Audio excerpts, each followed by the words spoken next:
Passport size ছবি করার জন্য আপনাকে আর স্টুডিওতে যেতে হবে না, কোনো কম্পিউটার দোকানে যেতে হবে না। আপনার যে নর্মাল ছবিটা আছে সেটা আপনি এক ক্লিকের মধ্যে ঘরে বসে পাসপোর্ট সাইজ ছবিতে রূপান্তর করতে পারবেন এবং এই পাসপোর্ট সাইজ ছবি যে কোনো দোকান থেকে প্রিন্ট করে আপনি ব্যাংকে বলেন, অফিস আদালতে বলেন, যে কোনো জায়গায় আপনি ব্যবহার করতে পারবেন। পাসপোর্ট সাইজের ছবির জন্য আপনাকে দোকানে গিয়ে 100 টাকা 150 টাকা খরচ করতে হয়, এই খরচ করতে হবে না। তো আজকে দেখাবো কিভাবে আপনি জিমিনি অ্যাপস এর মাধ্যমে, জিমিনি এআই এর মাধ্যমে কিভাবে আপনার নর্মাল ছবি দিয়ে পাসপোর্ট সাইজ ছবিতে রূপান্তর করবেন এবং এই ছবি সব জায়গায় ব্যবহার করতে পারবেন। সেটা দেখার জন্য অবশ্যই ভিডিওটা ফুললি দেখবেন এবং কি করতে হবে, পেজটাকে ফলো করতে হবে, ভিডিওটা শেয়ার করে অন্যজনকে দেখার সুযোগ করে দিতে হবে। আপনাকে প্রথমে চলে যেতে হবে প্লে স্টোরে। আমরা প্লে স্টোরে যাচ্ছি, যেন এখানে লিখতে হবে সার্চ অপশনে জেমিনি, জেমিনি লিখে সার্চ করতে হবে। সার্চ করার পরে আপনারটা ইনস্টল করতে হবে। আমার ইনস্টল করা আছে, আমি ওপেনে ক্লিক করছি।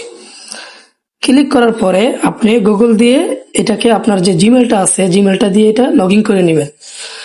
লগ ইন করার পরে একটু ওয়েট হবে, দেন আপনি এখানে এই যে ক্রিয়েট ইমেজে ক্লিক করবেন।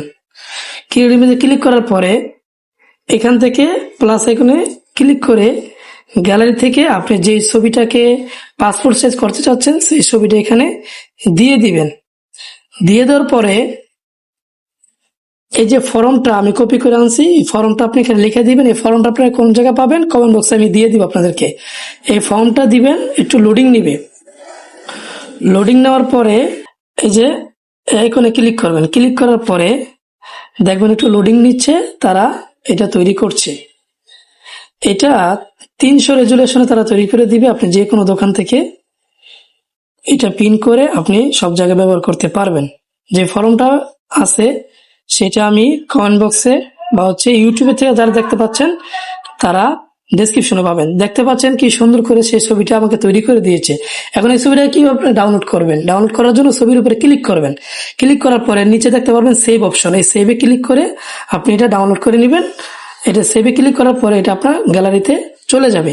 এইভাবে আপনি জেমিনিতে দিয়ে আপনি পুরো পরিবারের, পুরো ফ্যামিলির ছবি আপনি নর্মাল ছবি দিয়ে পাসপোর্ট ছবিতে রূপান্তর করে ব্যবহার করতে পারবেন।